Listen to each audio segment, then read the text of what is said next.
Big boss 18 में 19 contestants हैं, जिसमें से मेजॉरिटी लोग सिर्फ रजत दलाल को जानते होंगे उनकी रैश ड्राइविंग और गुंडागर्दी के चक्कर में। इसीलिए काफी सारे लोगों का कहना है कि एक क्रिमिनल को इतना बड़ा प्लेटफॉर्म दिया ही क्यों। लेकिन तुम्हें ये नहीं पता होगा कि रजत दलाल यहाँ पे अकेले एक कंटेस्टेंट नहीं है जो मेजर कंट्रोवर्सीज और लीगल केसेस में इन्वॉल्व है। यहाँ पे ऐसे ही 3 और कंटेस्टेंट्स हैं। तजिंदर पाल सिंह बग्गा, जो कि एक पॉलिटिशियन है, 2013 में इन्होंने बीजेपी ज्वाइन करी थी, लेकिन आर्टिकल के अकॉर्डिंग इन्होंने 4 साल की एज में राष्ट्रीय स्वयंसेवक संघ ऑर्गेनाइजेशन ज्वाइन करी थी। ये ऑर्गेनाइजेशन बेसिकली हिंदू कल्चर और वैल्यूज को प्रमोट करता है और 14 साल की एज में ये पहली बार जेल गए थे। अब जेल जाने का रीजन क्या था ये चीज डिस्क्लोज नहीं हुई।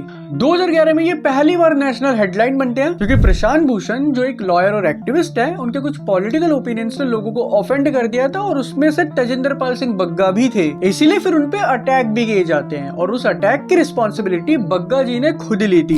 एंड उसके बाद भी इन्होंने सोशल मीडिया में अपने ओपिनियन काफी सारे शेयर करे और कई बार वो कंट्रोवर्शियल भी हो जाते थे। जैसे दीपिका पादुकोण ने जब जेएनयू के स्टूडेंट को सपोर्ट करा था तो इस चीज को भी बग्गा जी ने क्रिटिसाइज करा था। एंड 2022 में उन्हें जेल भी जाना पड़ जाता है क्योंकि उन्होंने सोशल मीडिया में एक ऐसी पोस्ट अपलोड करी जो कि डिफरेंट रिलीजन को डिवाइड करने का काम कर रही थी और यही सारी कंट्रोवर्सीज उन्हें आज बिग बॉस तक लेके आई है। ऐसे ही गणरतन सदावर्ते, जो कि एक एक्टिविज्म और लॉयर हैं, इन्हें पॉपुलैरिटी इसलिए मिली क्योंकि सोशल जस्टिस और पब्लिक के राइट्स के लिए लड़ते हैं। लेकिन 2020 में उनपे एफआईआर हुई थी क्योंकि टीवी पे उन्होंने महाराष्ट्र के एमपी के खिलाफ कुछ ऑफेंसिव रिमार्क पास कर दिए थे एंड 2022 में उन्हें अरेस्ट कर लिया गया था क्योंकि उन्होंने Maharashtra state road transportation corporation, जो गवर्नमेंट ओन कॉर्पोरेशन है, जो पब्लिक ट्रांसपोर्ट सर्विस प्रोवाइड करती है, तो गणरतन जी ने इनके एम्प्लॉयज के साथ इसी कॉर्पोरेशन के खिलाफ प्रोटेस्ट करवा दिया था कि यहाँ के वर्कर्स को अच्छा पैसा और अच्छी वर्किंग कंडीशन मिलनी चाहिए। एंड साथ ही साथ इसी कॉर्पोरेशन के मेंबर शरद पवार के घर पर भी अटैक किया गया था, जिसमें ये एलिगेशन लगे थे कि इस अटैक में गणरतन भी इन्वॉल्व थे। और फिर बाद में इन्हें दोबारा अरेस्ट किया जाता है इस एलिगेशन पे कि जिन वर्कर्स के साथ इन्होंने प्रोटेस्ट करा था उनके साथ चीटिंग करके इन्होंने उनका पैसा भी एक्सटॉर्ट कर लिया था। एंड फिर 2023 में इनका 2 साल के लिए लॉयर का लाइसेंस भी सस्पेंड हो जाता है क्योंकि उन्होंने एज अ लॉयर काफी अनप्रोफेशनल बिहेव करा। एंड ऊपर से जब ये प्रोटेस्ट में गए थे तब ये अपने लॉयर की यूनिफॉर्म में गए थे और एज अ लॉयर ये चीज यहाँ पे अलाउड नहीं होती और इसीलिए आज तुम्हें ये बिग बॉस के अंदर देखने को मिल रहे हैं। ऐसे यहाँ पे आती है हिमा शर्मा। अब इन्होंने यहाँ पे कुछ नहीं करा लेकिन इनके साथ बहुत कुछ हुआ है। एक एक्ट्रेस ने सलमान खान और उनके सुरक्षा कर्मियों पर बदसलूकी करने का आरोप लगाया। ये एक सोशल एक्टिविस्ट, इंटरनेट पर्सनालिटी और एक्ट्रेस हैं जिन्हें लोग वायरल भाभी के नाम से जानते हैं due to her reel videos. Movies में भी ये काम कर चुकी है जैसे दबंग 3, यमला पगला दीवाना फिर से, वन डे। लेकिन ये स्पॉटलाइट में तब आई जब इन्होंने सलमान खान की टीम पे एलिगेशन लगाया कि उनकी टीम ने इनके साथ काफी बदतमीजी करी, इन्हें फिजिकली असॉल्ट करा और इन्हें सेट से भी बाहर निकाल दिया था। इवन एक डॉग की तरह ट्रीट किया गया। इन्हें बेसिकली किसी सेट पे शूटिंग के बाद सलमान खान के साथ फोटो खिंचानी थी, लेकिन सलमान खान की टीम बदतमीजी के साथ इन्हें सेट से बाहर निकाल देती है और आज इसी कंट्रोवर्सी से ये बिग बॉस तक आ पाई है। और ये सारी चीज बस एलिगेशन है, कोई भी चीज यहाँ पे प्रूवन नहीं है। लेकिन यहाँ पे तुम ये बोलोगे कि ये सब बता के मतलब क्या है, क्योंकि हमें तो ऑलरेडी पता है कि बिग बॉस उन्हीं लोगों को बुलाता है जिनका कोई पास्ट पे कंट्रोवर्सी हो चुकी होती है, जिसमें तुम बिल्कुल गलत नहीं हो। बिग बॉस की कास्टिंग अप्रोच तो यही है, लेकिन अब टाइम बदल चुका है। पहले बिग बॉस में मोस्टली एक्टर्स, टीवी एक्टर्स इन्हें ही बुलाया जाता था। जो टैलेंटेड होते थे वो अपने टैलेंट के दम पे फेमस हो जाते थे, उन्हें कोई शो की जरूरत नहीं होती थी। तो बसते ऐसे लोग थे जिनका कोई ना कोई कंट्रोवर्सी के साथ कनेक्शन रहता है, जिससे कि यहाँ आकर उन्हें फेम मिलता था, फिर काम भी मिलने लग जाता था और उनकी इमेज भी व्हाइट वॉश हो जाती थी। मतलब कि कोई भी ऐसा डायरेक्ट में नहीं था कि नॉर्मल इंसान वहां तक पहुंच पाए, इसलिए वो प्लेटफॉर्म भी एक बहुत बड़ा लगता था। लोगों के लिए वहां तक जाना ही ऐसा होता था कि एक बहुत बड़ी अचीवमेंट है।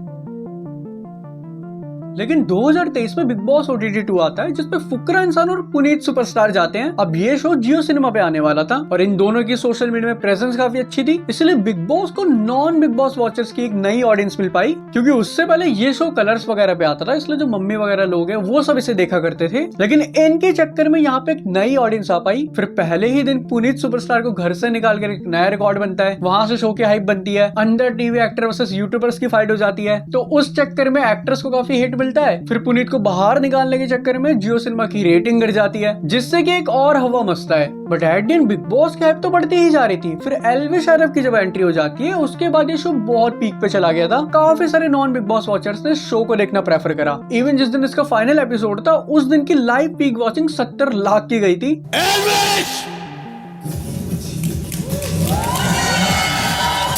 यहाँ से बिग बॉस को काफी सारी नई ऑडियंस मिली, इसलिए जब बिग बॉस 17 आया तो उसकी इनिशियल डे से लाइव वॉचिंग 70 से 80 लाख जा रही थी। और जब बिग बॉस OTT 3 आया, इसके मिड वीक की लाइव वॉचिंग जब अदनान वगैरह की वाइल्ड कार्ड एंट्री हो गई थी, तब एवरेज पीक वॉचिंग 6 करोड़ की गई थी। और अभी जब बिग बॉस 18 आया, इसकी इनिशियल डे से ही वॉचिंग 1 से 2 करोड़ की एवरेज जा रही है। तो तुम अब कितना ही बोल लो कि इस सीजन में वो बात नहीं है, ये वाला सीजन तो फ्लॉप है, बट अगर तुम नंबर्स देखोगे तो ये हर सीजन के साथ बढ़ते ही जा रहे हैं। इसीलिए जहाँ सलमान खान महीने का 40 से 50 करोड़ रुपए चार्ज करते थे, आज वो पर महीने का 60 करोड़ रुपए चार्ज कर रहे हैं और इस सीजन से वो लगभग 250 करोड़ रुपए कमाएंगे। अब यहाँ पे पैसा कमा रहे हैं, शो पॉपुलर हो रहा है, ये अच्छी बात है, इसमें कोई दिक्कत नहीं है। लेकिन जैसा मैंने तुम्हें बताया कि शो के कास्टिंग अप्रोच वही है, लेकिन अब टाइम बदल चुका है। पहले लोगों को नहीं पता होता था कि डायरेक्ट वहां कैसे जाया जाता है, टीवी एक्टर्स के पास ही वो मेनली राइट्स होते थे, उन्हें ही वो अप्रोच करते थे। बट अब इन्फ्लुएंसर के बाद इतना फेम आ गया कि इनको हमारी जरूरत पड़ रही है, इसीलिए उन्होंने अब इन्फ्लुएंसर को भी अप्रोच करना शुरू कर दिया है। और यहाँ पे दिक्कत वाली बात यह है कि अब अगर तुम्हें बिग बॉस में जाना है तो तुम्हें फेम चाहिए, और फेम के लिए तुम्हारे पास फॉलोवर्स होनी चाहिए। और वो फॉलोवर्स गेन करना, अगर तुम लड़की हो तो अपनी बॉडी एक्सपोज करके कर सकते हो, वरना तुम कंट्रोवर्सी क्रिएट करके फॉलोवर्स गेन कर सकते हो और सीधा बिग बॉस तक जा सकते हो।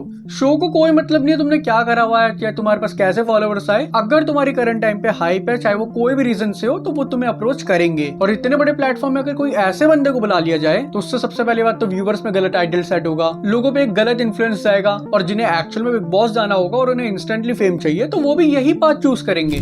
तुमने रिसेंट टाइम पे भी देखा होगा कि कोई इन्फ्लुएंसर अच्छे शूट के चक्कर में माउंटेन से गिर के मर गया। A 27-year-old Mumbai influencer Andy Kamdar died after falling into a 300 feet gorge. जब कोई बंदा ट्रेन की पटरियों में पत्थर वगैरह रख रहा है और उसके भी 4 लाख सब्सक्राइबर है, तो इन सब के कॉन्सिक्वेंसेस सिर्फ इन तक सीमित नहीं रहेंगे, हम सब पे अप्लाई होंगे। और इन सारी चीजें से बिग बॉस की भी रिलायबिलिटी खत्म हो रही है। अब बिग बॉस के सीजन इतने फ्रिक्वेंट हो गए हैं, एक खत्म होता है दूसरा आ जाता है, तो इसीलिए बिग बॉस की इतनी कोई वैल्यू नहीं बची। इसलिए जो अच्छे खासे यूट्यूबर्स हैं, वेल स्टैब्लिश्ड हैं, वो अब यहाँ पे जाना प्रेफर नहीं करेंगे। और फिर अगर ये वैसे ही इन्फ्लुएंसर को अप्रोच करेंगे तो डेफिनेटली उसका एक गलत इन्फ्लुएंस तो जाना ही है। और यही रीजन है कि जब रजत दलाल की भी बिग बॉस में एंट्री हुई थी तो काफी सारे लोगों ने ये अपोज करा था कि इतने बड़े प्लेटफॉर्म में इन लोगों को नहीं बुलाना चाहिए।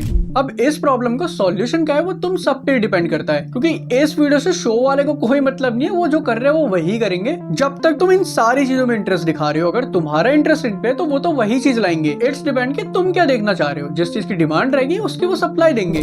और अगर तुम्हारा इन्हीं सब चीजों में इंटरेस्ट भी है तो मेरा तुमसे यहाँ पे सवाल है कि तुम्हें इन सारी चीजों से मिलता क्या है। अब यहाँ पे तुम एंटरटेनमेंट की बात मत करना, क्योंकि ये सिर्फ माइंडलेस एंटरटेनमेंट है। तुम 1 मिनट सोशल मीडिया में रील स्क्रॉल करना और कोई मूवी देखना, तुम्हें डिफरेंस समझ आ जाएगा। ये रील देखने का सेटिस्फेक्शन तब तक है जब तक तुम उसे स्क्रॉल कर रहे हो। स्क्रॉल करने के बाद ना तो तुम्हें कुछ याद रहेगा, ना तुम्हें कुछ सीखने को मिलेगा, कंप्लीट टाइम वेस्ट। बट अगर तुम मूवी देख के एंटरटेनमेंट लोगे तो वो चीज तुम्हारे दिमाग में रहती है, वो तुम्हें आगे तक भी याद रहती है और तुम्हें कुछ ना कुछ सीखने को मिल ही जाता है। और यहाँ पे यही फर्क है एंटरटेनमेंट और माइंडलेस एंटरटेनमेंट में। तो अब तुम ही मुझे कमेंट में बताओ कि तुम्हें बिग बॉस देखने से सीखने को क्या मिलता है।